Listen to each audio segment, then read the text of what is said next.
Hi friends, welcome to my channel చెప్పాలనుంది. ఈరోజు మన చెప్పాలనుంది ఛానల్లో నేనేం చెప్పబోతున్నానంటే ఫ్లవర్స్ అండి. పువ్వులు ఎక్కువ రోజులు నిల్వ ఉండాలి, దేవుడి దగ్గర మనం పెట్టుకుంటాం కదా, అప్పుడు ఎక్కువ రోజులు నిల్వ ఉండాలి అంటే ఏం చేయాలో ఈరోజు మన వీడియోలో అయితే చూసేద్దాం. ముందుగా ఒక బాక్స్ తీసుకుని దాంట్లో నేను ఒక న్యూస్ పేపర్ వేసుకుంటున్నాను. న్యూస్ పేపర్ ఏంటంటే మనం సైజ్ చూసుకుని వేసుకోవాలి.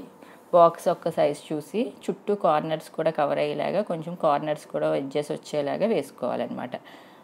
వేసుకున్న తర్వాత అప్పుడు మనము పువ్వులు వేసుకోవాలన్నమాట ఆ పేపర్ పైన. టిష్యూ పేపర్ కూడా యూస్ చేస్తారు కొంతమంది, కానీ టిష్యూ పేపర్ యూస్ చేయటం వల్ల ఏంటంటే పల్చగా ఉంటుంది కదా టిష్యూ పేపరు, ఎక్కువగా తడి అనేది అంత పీల్చుకోదు అని నా ఉద్దేశం అనమాట. అందుకని ఫస్ట్ నేను ఇలా న్యూస్ పేపర్ వేసుకున్నాను. ఇలా న్యూస్ పేపర్ వేసిన తర్వాత మళ్ళీ ఏం చేయాలంటే మనం ఫ్లవర్స్ అన్నీ కూడా ఇలా వేసేసుకోవాలి.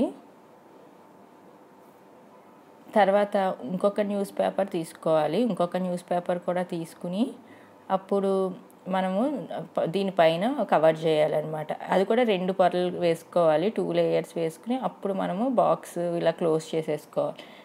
తర్వాత ఫ్రిడ్జ్లో పెట్టేసుకుంటే వారం రోజుల దాకా ఫ్రెష్గా ఉంటాయి. ఓకేనా ఫ్రెండ్స్? నా ఛానల్ కనుక మీకు నచ్చినట్టయితే తప్పకుండా సబ్స్క్రైబ్ చేయండి, లైక్ చేయండి, షేర్ చేయండి. మళ్ళీ వీడియోతో మళ్ళీ కలుద్దాం friends. Until then bye bye.